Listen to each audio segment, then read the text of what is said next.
Just when Barcelona looked ready to mount a ferocious charge toward European and domestic glory, disaster struck. Jules Koundé, the ironclad sentinel of Hansi Flick's revitalized defense, has fallen. A calf injury, sudden and untimely, now threatens to derail the Catalan giants' hopes at the business end of the season. With the Champions League semi-final second leg against Inter Milan looming, and a high-stakes El Clásico on the horizon, Barcelona must regroup fast. The timing couldn't be worse. Barcelona's season had been gaining steam at just the right time. A strong Champions League campaign and a steady recovery in La Liga under new boss Hansi Flick had fans dreaming of silverware once again. The team had started to gel, the defense was finally finding stability, and the return of star players like Frenkie de Jong and Pedri added depth and flair to the midfield. However, the 3-3 draw against Inter Milan in the first leg of the semi-final came at a price. Jules Koundé, one of the most consistent and reliable figures in the Blaugrana backline, limped off with a calf injury. Initial concerns turned into harsh reality. Koundé would miss the second leg, and more painfully, El Clásico against Real Madrid, two matches that could define Barcelona's season. Koundé, the indestructible pillar since his arrival from Sevilla, Jules Koundé has been a rock in Barcelona's defense. The French international brought calm, tactical awareness, and versatility, often playing as a right back or central defender. Flick leaned on him heavily this season, using his defensive nous and positional intelligence to build from the back. Statistically, Koundé's numbers were elite. Leading the team in successful tackles, clearances, and aerial duels won, he had become the cornerstone of the team's defensive unit.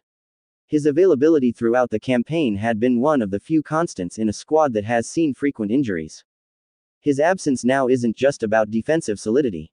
Koundé's ability to initiate attacks with precise passing and join offensive plays made him indispensable in Flick's system. He wasn't just a defender, he was a playmaker from deep. The injury and fallout: the moment Koundé went down during the Inter clash, alarm bells rang. Medical staff rushed to assess him, and the expression on Flick's face told the story. Despite initial hope that it was a minor knock, further evaluation confirmed a calf injury that will rule him out for several weeks. Journalist Tony Juanmartí broke the story first, and confirmation soon followed. The official diagnosis was a muscular strain in the calf, requiring rest and rehabilitation. Flick was forced to face the media and acknowledge the setback, calling it a bitter blow at a decisive moment. Reactions flooded in from fans and pundits. Some questioned whether Koundé had been overplayed, while others simply expressed disappointment at the cruel timing. The sense of urgency now shifts to how Barcelona will fill the gap.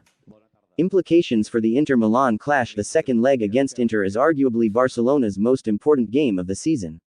With the tie finely balanced, defensive concentration and resilience will be key. Inter's attacking trio, featuring Lautaro Martinez and Marcus Thuram, will now smell blood. Koundé's absence creates a void, particularly against Inter's fluid movement and fast counters. Flick will likely need to shuffle his backline. Ronald Araujo could shift to the right, with Andreas Christensen and Pau Cubarsí in the center. Eric Garcia is another option, though his lack of game time is a concern. The key challenge will be maintaining composure under pressure. Without Koundé's leadership and calmness, younger players like Cubarsí will have to rise to the occasion. The margin for error: none. Preparing for El Clásico without Koundé: as if the Inter game wasn't pressure enough, El Clásico arrives just days later. Real Madrid are locked in a fierce battle with Barcelona for La Liga supremacy. Every point matters. Carlo Ancelotti's Madrid are ruthless in transition, and without Koundé's pace and tactical discipline on the right, Vinicius Jr. may have a field day. Flick must now make a difficult decision. Does he use Araujo, who has successfully marked Vinicius in the past, or does he gamble with less experienced options? Historically, Koundé has had mixed results in El Clásico, but his physicality and duel-winning ability always added an edge. His absence shifts the psychological advantage toward Madrid, especially at a time when every mental edge matters. Silver linings and returnees: there is a glimmer of hope amid the gloom. Alejandro Balda, the speedy left back, is nearing a return. His availability would restore natural width and pace on the flanks. Andreas Christensen also made a return against Inter, showing flashes of his old composure. Though not fully match fit, his experience could prove invaluable in managing tense situations. His chemistry with Araujo and ability to read the game can ease some of the burden. Pau Cubarsí, the teenage sensation, has also shown maturity beyond his years. Though young, his ability to step into high-pressure situations has drawn praise from Flick and fans alike. Flick's next move: tactical flexibility or crisis. Hansi Flick has built a reputation for adaptability. The defense or whatever the approach, mental resilience will be key. The team must trust in the system and each other. Flick's challenge is not just tactical but psychological, to keep belief alive despite adversity. The bigger picture. Titles still in sight despite the setback, Barcelona's season is far from over. They remain in contention for the La Liga title and are just one game away from a Champions League final. The squad is deep, and the return of Christensen, Balda, and Pedri adds quality. The resilience of this team has already been tested this season. They've bounced back from humiliating defeats and battled through injury crises. Koundé's absence is another hurdle, but not an insurmountable one. Flick's leadership, coupled with the fighting spirit of players like Araujo, Gavi, and Lewandowski, can still propel the team forward. Unity, smart management, and belief are the ingredients needed to keep the dream alive. Fan and club reactions. The response from the Barcelona community has been swift and passionate. Social media lit up with messages of support for Koundé, with hashtags like #FuerzaKoundé trending within hours. Camp Nou banners have already begun to appear with words of encouragement.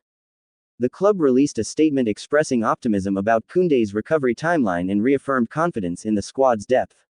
Flick and club president Joan Laporta both emphasized the need for unity in the face of adversity.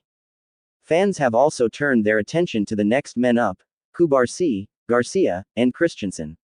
The message is clear: support whoever steps on the pitch wearing the Blaugrana. Football, like life, is defined not by comfort but by how one responds to setbacks. Barcelona now faces a storm. But storms pass and champions rise in their wake. Now is the time for fans to rally. Fill the Camp Nou with noise.